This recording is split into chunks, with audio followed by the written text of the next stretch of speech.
Sir, अभी हम लोग एक बहुत अहम मुद्दे के ऊपर आपके पास आए हैं मीडिया के माध्यम से, न्यूज़ 20 महाराष्ट्र और शब्दमत चैनल की ओर से।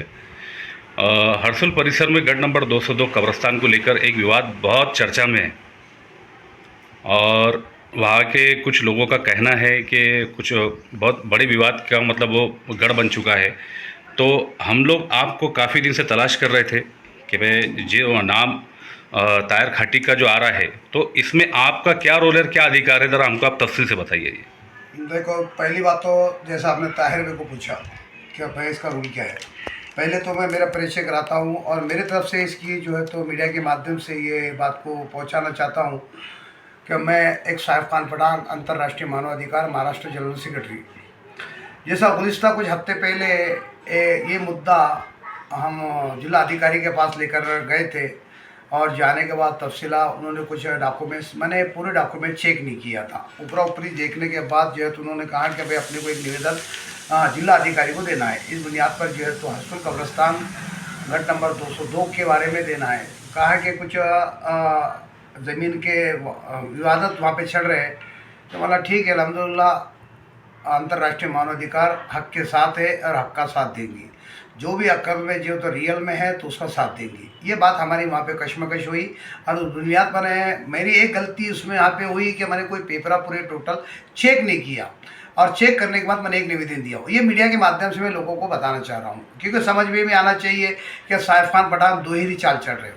नहीं, हम दोहरी चाल नहीं चल रहे हैं। और जब ये बात मीडिया के माध्यम से हमारे ताहिर भाई खाटी को इसकी बात का जब भनक लगी और मालूमात हुई कि इसमें साहिब खान पठान अंतर्राष्ट्रीय मानवाधिकार के लोग भी इसके अंदर मौजूद हैं और एक निवेदन दिया गया। ये पहले मेरे पास 2 दिन पहले, 4 दिन पहले मेरे पास 2-3 दिन से इन्होंने चक्रा मारे और मैं ये पूरी टोटल डॉक्यूमेंट बताया, यानी इनके पूरे ख़ानदान की, इनकी परंपरा और पूरी बुनियादी कहाँ से शुरुआत हुई, कैसी इन्होंने मैंने बताया। मैंने कहा कि मैं तोड़ने नहीं चाहता हूँ, मुझे पेपर चाहिए, मैं पेपर के बुनियाद पर बात करूँगा। और पेपर बुनियाद ताकतवर वही होता है जो जिसके पास ओरिजिनल डॉक्यूमेंट्स होते हैं।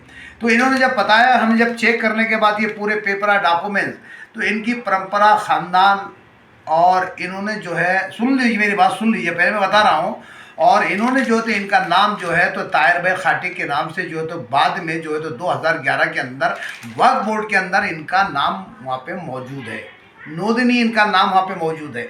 मैंने ये पेपरा के अंदर भी देखा और इन्होंने कहा, सुन लो मेरी बात, और बाकी तफसीलें हमारे ताहिर में बताएंगे।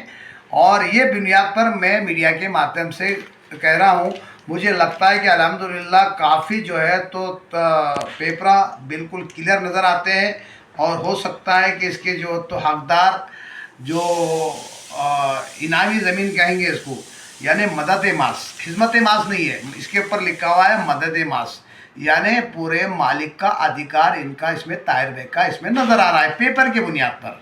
ये पेपर बोल रहा हूँ मैं, मेरी तोड़ी बात नहीं कर रहा हूँ।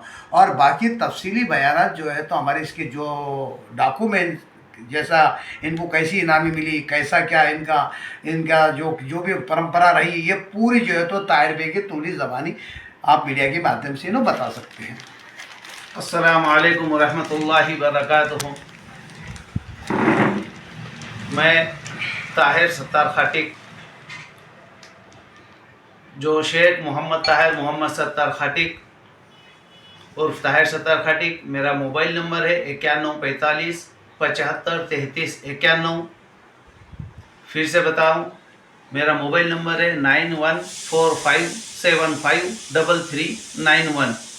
मैं ये इसीलिए मेरा मोबाइल नंबर दे रहा हूं, किसी को किसी भी तरह का अगर सपोज़ कन्फ्यूजन रहे तो वो मुझसे ताल्लुक़ फ़ोन के ऊपर करके मेरे से बाज़ाब्ता रूबरू मिलकर मेरे से मेरे कागज़ की जो तो जानकारी ले सकता है, चाहे वो कोई भी हो। इसलिए मैं खुलेआम इस बात का वजाहत कर रहा हूँ। हाँ, अब सुनिए कि मैं जो है सर्वे नंबर 202 मौजे हर्सुल तालुका जिला औरंगाबाद, आज जिसे छत्रपति संभाजी नगर कहा जाता है, यहाँ का मैं सज्जादा नशीन व मुतवल्ली हूँ। ये देखिए 2011 में जो 19/10/2011 को रजिस्ट्रेशन के लिए फ़ाइल मैंने दाखिल किया था, वो फाइल के ऊपर, उसी फाइल के बुनियाद के ऊपर उसके अंदर मैंने जो है तो मेरा शिजरा और तख्ता मुंतखब मैंने वहाँ दिया था। उसी के आधार पर 23 जनवरी 2012 में उस वक्त के सीईओ साहब ने जाहिर वक्फ प्रकटन निकाला, और वो जाहिर वक्फ प्रकटन जो है लैंड रिकॉर्ड ऑफिस को दिया, तहसील ऑफिस को दिया, यानी महसूल को दिया, सभी गवर्नमेंट ऑफिसर्स को दिया। और वो जाहिर प्रकटन जो है तो दरगाह सैयद सादत कादर शाह वली रहमतुल्लाह अलैह, मस्जिद खलीफा वालों कब्रस्तान, इस जाए मौके के ऊपर जिला वक्फ अधिकारी के थ्रू लगाकर उसका सर्वे किया, पंचनामा किया। उसके बाद वो जाहिर वक्फ प्रकटन जो है तो 22 मई 2012 को सकाल वृत्तपत्र जो यहाँ पर आम चलता है, सकाल वृत्तपत्र में जो है तो ये सीईओ महाराष्ट्र राज्य वक्फ मंडल के तरफ से प्रकाशित किया गया। वो प्रकाशित करने के बाद में पूरे 6 महीने के बाद, यानी 19 नवंबर 2012 को इस मालियत का मौकूफा कर इंदराज हुआ, जिसका नोंदनी क्रमांक है MSBW/ABD/392/2012। ये सभी के लिए वजाहत के तौर पे और एक बार कहता हूँ, जिसका नोंदनी क्रमांक है वक्फ बोर्ड के अंदर जो नोंदनी नंबर है MSBW/ABD/392/2012, दिनांक उसकी डेट है, कौन सी डेट में ये रजिस्टर्ड हुआ, इस डेट का जो तो वजाहत कर दूं, ये 19 नवंबर 2012 में रजिस्टर्ड हो चुकी। ये रजिस्टर होने से पहले उसी डेट में वक्फ आदेश निकला, जो आदेश सीईओ साहब ने निकाला, जिसमें पहले नंबर पे जो तो इसमें किस बुनियाद पे किया गया ये रजिस्ट्रेशन, उसके पहली बुनियाद दी गई है वक्फ एक्ट 1995 का। दूसरी बुनियाद दी गई है शेख मोहम्मद ताहिर मोहम्मद सत्तार खाटिक, यानी मेरी एप्लीकेशन थी रजिस्ट्रेशन को, मेरे कागजों की बुनियाद पे।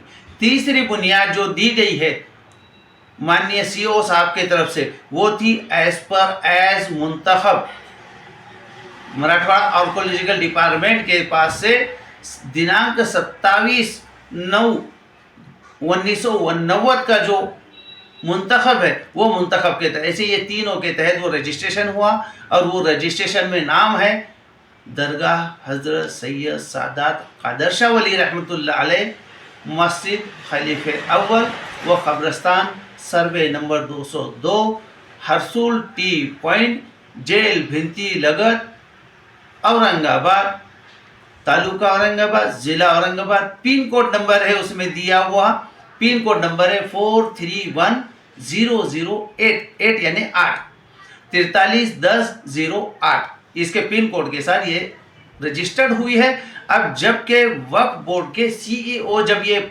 रजिस्ट्रेशन करते हैं मालमत्ता पुस्तक के अंदर वक्फ की, तब रजिस्ट्रेशन करते तो सीईओ एक बहुत जिम्मेदार अधिकारी है, बहुत जवाबदार अधिकारी है। वो गैर जिम्मेदाराना काम किसी के बोलने पे नहीं कर सकते, चाहे जो भी सीईओ हो। तो उन्होंने बड़ी जिम्मेदारी के साथ ये फाइल को पूरा साल भर खींचा, और 1 साल के बाद के अरसे में इसका रजिस्ट्रेशन हुआ, जबकि जाहिर प्रकटन 23 जनवरी को हुआ था। अब ये देखिए हम इसके मुतवल्लिक कैसे, सजादनशीन कैसे, ये तो हुआ कागजी प्रोसीजर। इसके पहले मेरे पुरखों, मेरे 5वें दादा, इन्हों हजरत सैयद सादात कादर शाह वली रहमतुल्लाह अलैह के पालखी में आए हैं। यहाँ के हम मुकीम नहीं हैं उस वक्त, ये पालखी में आए। और पालखी में जब हुआ करते थे तो पालखी में हम वो खटीक है कि जो बकरा अगर हमको तोहफतन उस पालकी को खाने के लिए मिलता था, तो एक मुल्ला होते थे जो ज़िबा करते थे, जो छर्रा मारते थे, यानी उस बकरे पे सल्ला मारने का काम। अब उसके बाद का काम हमारा था, हमारे पुरखों का था कि हम उसके खाल छीलना और खाल हमने ले लेना, उसके एवज में हमने जो तो गोश्त को खाने लायक करना, साफ सुथरा करना, और वो जो था हम खटीक थे, हम वो उसमें। अब हमने वो खिदमत अंजाम दिए हमारे पुरखों ने। एवज में हमको ये जो चीज़ है, ये जो सर्वे नंबर 202 है, जिसकी मालियत है, जिसकी मौकूफ़ा अराजियत है, कब्रस्तान दरगाह हज़रत सैयद सादत कादर शाह वली रहमतुल्लाह अलैह, मस्जिद खलीफा अव्वल कब्रस्तान, ये जो 7 एकड़ 16 गुंठे है, जबकि लोग कह रहे हैं 7 एकड़ 15 गुंठे, जिनको मालूम नहीं है, जो कुछ भी कह रहे हैं, कुछ भी कह के सामने आके जो तो कुछ मामला शर पसंद करना चाह रहे, और हमने जो तो ये इसको किया 7 एकड़ 16 गुंठे जो है तो ये खटिक इनाम है, ये बताया गया है, और ये मदद माश है, ये हमको उस वक्त के खिदमात में हमको मदद मिली हुई मौकूफ़ा दरगाह, और ये हमारी खबरस्तान है। इसके बावजूद भी ये गैर जिम्मेदाराना कुछ शरपसंद लोग इसमें जो तो रोड़ा निर्माण करना वो किया जा रहा है, जो आपको मालूम है, जो आपके ज़रिए जो तो पहले ये लोगों ने दिया, और उस बुनियाद पे आपने मेरे को टटोला, और अल्हम्दुलिल्लाह अल्लाह का शुक्र एहसान है कि आपने वो शाया होने के बाद जब मेरे को टटोला और आप मेरे तक पहुँचे, ये बहुत बड़ी बात है। ये तो अल्लाह की तरफ की रहमत है और फजीलत है, क्या जो सही चीज़ है उसको सही करने के लिए अल्लाह ने आपके जहन में कुछ डाला कि भाई ये जो ताहिर खटिक का जो नाम दिया जा रहा, कहीं हम तो सोचे और ताहिर खटिक के पास चले, और वो ताहिर खटिक है क्या और उसके पास है कि हम भी पब्लिक को दे, तो ये बड़ी मेहरबानी है और बड़ी अल्लाह का शुक्र करम एहसान है। बताइए आवाम से क्या अपील करेंगे? आवाम से हम ये अपील करेंगे कि हम अपनी शांतता बनाए रखें, हम किसी और के गुमराह करने पे, गुमराह वाले अल्फाजों पे हम जो तो गुमराह ना हो। जिस किसी को इसकी असलियत जानना है, असल कागज मेरे पास है ऑलरेडी, ये देखिए, जैसा मेरे को मालूम पड़ा कि ऐसा किया जा रहा है, तो मैंने 12 फरवरी 2025 में मैंने एक लेटर जो है तो CEO साहब को दिया है, आप देख सकते हैं, बाज़ाब्ता CEO साहब को दिया है, और इसके अंदर मेरे जो डॉक्यूमेंट है वो डॉक्यूमेंट का मैंने उनको खुलासा किया, जो आपको इसके अंदर खुला दिखाई दे रहा है। ये जो है ये इस तरह का है जी। मेरा एक सवाल है, जैसा ताहिर भाई, जैसा आपने कहा कि अभी ये खाटिक की कब्रस्तान की ज़मीन है, आपको इनामी ज़मीन मिली हुई है जी, और अगर से ये कागज़ की बुनियाद पर सरकार आपको जो है तो इसका मालकाना हक आपको ताबे में देती है जी, तो जैसा आप जैसे कहा कि भाई कब्रस्तान खाटिक का है जी, तो ये आम मुसल सब तमाम अवाम के लिए, पूरे जनता के लिए रहेगा या क्या सिर्फ खाटिक के लिए रहेगा? जैसे ये भी तफसील बयान पब्लिक के अंदर पहुंचना चाहिए, अभी आम पब्लिक के लिए रहेगा या फिर आपके बिरादरी के लिए रहेगा? ये अभी तक के मैंने हाँ। वहाँ पर जो भी मतलब इस्ता अल्लाह के घर जाने आए, जिनको हम जो इस दुनिया से रुखसत हो गए, उनकी मतलब बॉडीज़ जो आई है, वहाँ पर वो बॉडीज़ को दफनाने के लिए हमने आज तक किसी को नहीं रोका, आज तक के, जबकि हमको मालूम है हमने रजिस्ट्रेशन है और इसके आगे रोकने का सवाल नहीं आता, हमको रोकना नहीं है, बस यही कहना है। हमको रोकना नहीं है किसी को। जैसा आपका सवाल है वो सवाल के ऊपर हमने ये जवाब दिया, हमको हम रोके क्यों? अगर इसमें रोकना है, सपोज इसमें रोकना है तो क्यों रोके? एक बात, क्योंकि भाई आखिरी घर जो रहता है अल्लाह का घर, जो जाने का जो रास्ता है, मंजर है, जो कब्र है, उस रास्ते के लिए मैं किसी को रोक कर मैं क्यों ये बनूं? क्योंकि वो अगर वहाँ जगह नहीं है और उसको आना है, वहाँ मुझे दफनाने देना है, तो वो मैं नेकी का हकदार मैं बनूंगा, वो नेकी को जो तो मैं गमाऊंगा नहीं, जो चल के मेरे को नेकी मिल रही है। बहुत शुक्रिया आपका। शुक्रिया।